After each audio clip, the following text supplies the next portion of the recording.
What is going on, Guardians, and welcome back to another Destiny gameplay video. In this video I'm going to be sharing some footage and talking about anticipating enemy movement, how that can really help you, especially when you're playing against good players. Trying to be able to anticipate how they're going to move, what they're going to do, that can really give you the advantage in these scenarios, like right here, kind of understanding the environment and what's on the table here with heavy, and just knowing that this guy's probably going to push me to contest it.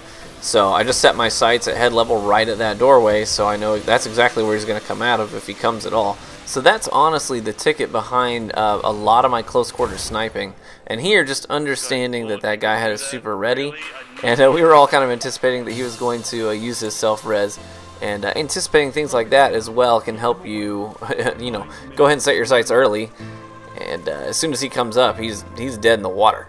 And then same scenario with that other close quarter snipe. Two of these guys are rushing with shotguns, so I actually back off a smidge to draw him in and then set my sights, so as soon as he comes to that doorway, it's an easy headshot.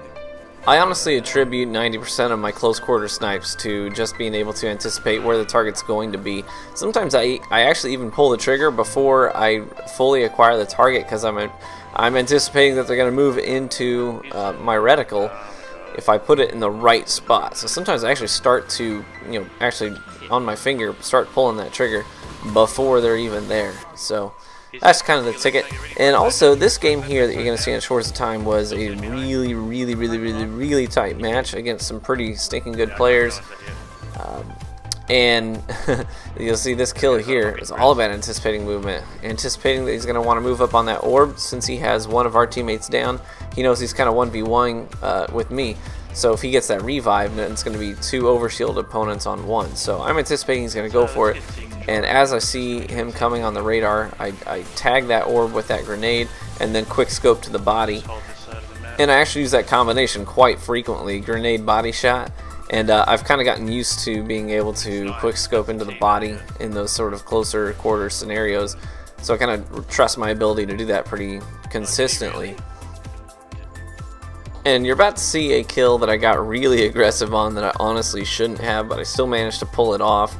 So we're calling out locations. We see two guys pushing on this side, so we're figuring they're going to come at the same time, which they do. One over at C plat and one through the cave.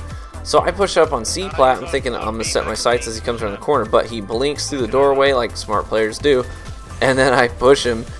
And I managed to salvage it, luckily, with the melee ability charged, but that wasn't a smart play. In fact, that was a bad read on my part. That was a good example of me not anticipating enemy movement very well. I didn't anticipate him coming through that doorway via blink.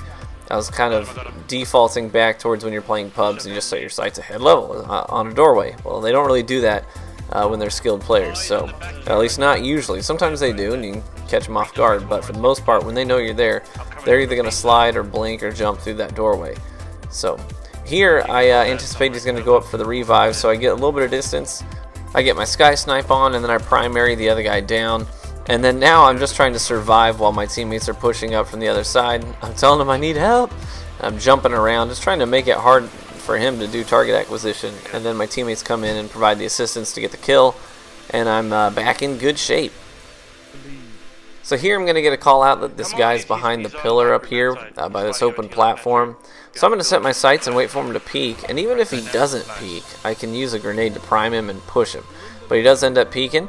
I think because he felt cornered, he had to make a move or else he was going to die. Now there I saw the glare of a sniper rifle, so I'm going to anticipate that he's going to be hard scoped. I'm actually just going to jump backwards and use the bellicose. So anticipation is what helped me come out on top in both those engagements. And then here, check out the scoreboard. It's essentially next kill wins, especially if they use a super. And I get the kill on that guy literally at half of a second before his Nova Bomb hits my teammate. We get the win. Now one good way that you can practice anticipating enemy movement is by using something like the Queenbreaker's bow. Because of the charge time. It's not long, but it's there. And that can give you just a little bit of rehearsal in tracking targets, anticipating how they're going to move, and really the only way to get your kill on them is to predict where they're going to be in, you know, half of a second or so as you're charging it up. So I had some fun just running around with this thing again. You never see this thing in the Crucible anymore. Every now and then. And I got a buddy in Resolute named Rusty, and he uses this thing all the time. It's like his jam. You see the nice quick scope headshot there. But it is a lot of fun to run around this thing, and it is good rehearsal. So guys, I apologize by the way for the lack of uploads this week. I had a video completely edited, ready to go, and as I was recording the very tail end of the commentary, my software crashed on me, and when I reopened it, I had lost everything, the entire video. So I was super bummed out about that. By the way, using grenades in salvage, you're going to see a couple of times in this kill streak alone, anticipating you know, that they're going to go for the disarm and putting a grenade strategically to keep them from doing that and pushing up on them as they're sort of disoriented in the effect of the grenade. Anyways, so sorry about the lack of uploads. I did try. I did make a genuine effort to get a video out to you on the 1,000-yard stare. But either way, I'm going to wait and potentially, hopefully, get another 1,000-yard stare to drop so that I can have a better roll, so that I can get, you know, a more reliable opinion of the gun. Because right now I'm just kind of like, it's okay. It's not amazing, but it, you know, it gets the job done.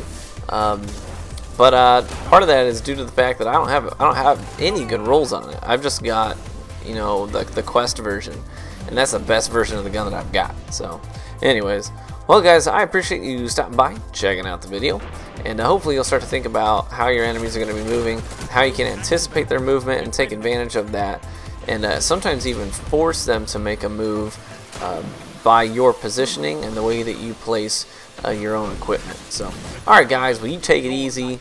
I will catch you in the Crucible. Please feel free to stop by the stream anytime and say hi. I would appreciate it. Alright, catch you later.